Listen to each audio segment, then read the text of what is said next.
Their mom, Abby, had taken them to the international terminal at JFK Airport. They checked in with the help of a very nice porter, who told them, after he helped carry their bags to the counter, that he hoped they had an excellent adventure. Tess hoped they had an excellent adventure, too. Their mother then escorted them as far as she could to the security line. Tess dropped her backpack. She hugged her mother and gave her a kiss on both cheeks, since, after all, they were going to Europe, and kissing people on both cheeks was the custom there. Max just nodded when his mom smooshed his hair on the top of his head, which was a funny way she had sometimes of sending him off to school in the morning. But then he dropped his backpack, too, and gave her a hug and a kiss on the cheek. Then, Tess and Max were on their own. They waited patiently in line for their turn to go through the metal detector. Max went first, then Tess. For reasons Tess couldn't understand, when she walked through the metal detector, there was suddenly a very large noise as the alarm went off. She turned around. She was certain she couldn't have done that. But everyone at the checkpoint was looking at her. The TSA officer, who wasn't nearly as nice as the porter, directed her, as if it was a command, to walk back through the machine. "It must be my cap," said Tess instantly, realizing she'd forgotten to take her olive green baseball cap off. It didn't have any lettering on it at all, no advertising. It didn't draw any attention to itself, just kept the sun off, which is what Tess thought was the perfect thing for a cap. She gently placed it on the conveyor belt. "Are you wearing a belt?" the TSA officer asked her.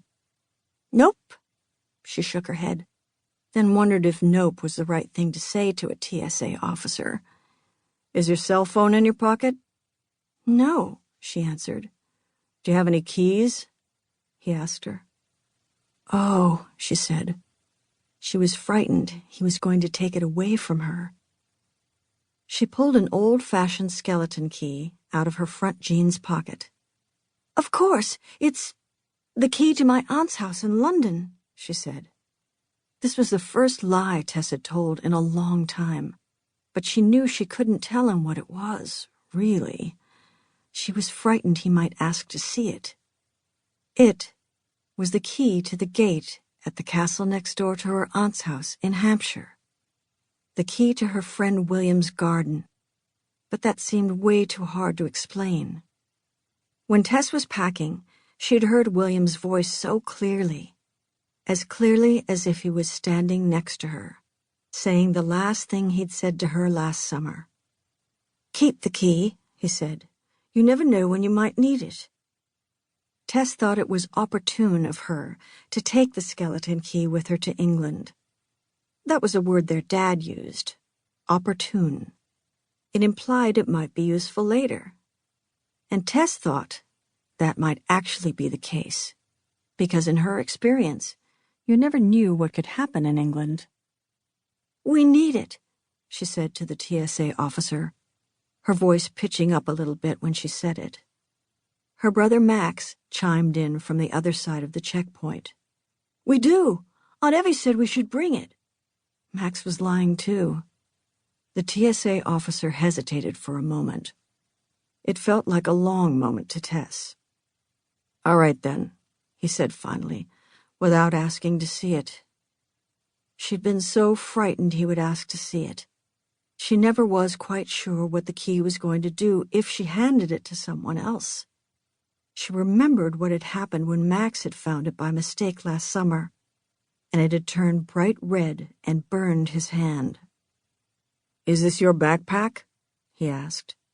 The TSA officer pointed to a kid-sized version of a military green backpack, sitting alone at the end of the conveyor belt that in fact belonged to Tess. "Do you think you could put that key in your luggage where it belongs?" "Yes, sir," she said. He handed it back, around the X-ray machine, and watched while she unzipped the side pocket, carefully dropped the key in, and zipped the pocket back up. She realized she'd been holding her breath. She had been so frightened that he might confiscate it. Another one of those grown-up words that meant, take it away.